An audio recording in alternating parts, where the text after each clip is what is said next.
Mecha. Wirtz. Mecha again. រដូវកាល World Cup បានមកដល់ហើយវាជាព្រឹត្តិការណ៍កីឡាដែលមានអ្នកទស្សនាច្រើនជាងគេបំផុតនៅលើពិភពលោកដោយមានអ្នកគាំទ្ររាប់ពាន់លាននាក់តាមដានពីគ្រប់ជ្រុងនៃផែនដីវាក៏ជា World Cup ដែលប្រើបច្ចេកវិទ្យាខ្ពស់បំផុតដែលនឹងធ្លាប់មាន Techwire សូមលើកយកបច្ចេកវិទ្យា3ដែលត្រូវបានប្រើក្នុងព្រឹត្តិការណ៍បាល់ទាត់ពិភពលោក World Cup 2026 នេះ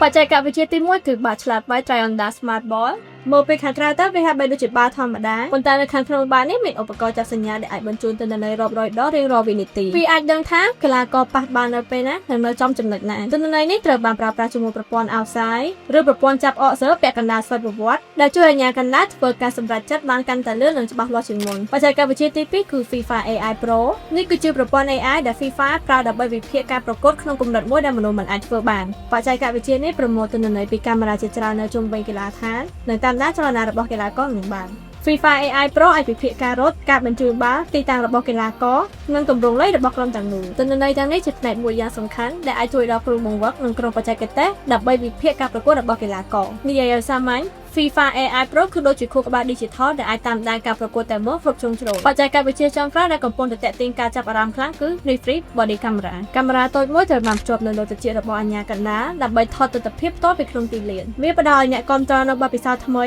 ហាក់បីដូចជាពួកគេកំពុងរត់នៅក្នុងការប្រកួតជាមួយកីឡាករដូច្នោះដែរហើយវាក៏ជួយបង្ហាញឲ្យកាន់តែច្បាស់ពីមូលហេតុនៃការសម្រេចចិត្តនីមួយៗរបស់អាជ្ញាកណ្ដាល World Cup 2026នេះមិនមែនគ្រាន់តែជាព្រឹត្តិការណ៍កីឡាដ៏ធំបំផុតរបស់ពិភពលោកប៉ុណ្ណោះទេប៉ុន្តែក៏ជាព្រឹត្តិការណ៍ដែលបង្ហាញពីការរីកចម្រើននៃបច្ចេកវិទ្យារបស់មនុស្សជាតិផងដែរសម្រាប់ព័ត៌មានបច្ចេកវិទ្យាថ្មីៗសូមតាមដាន Techwire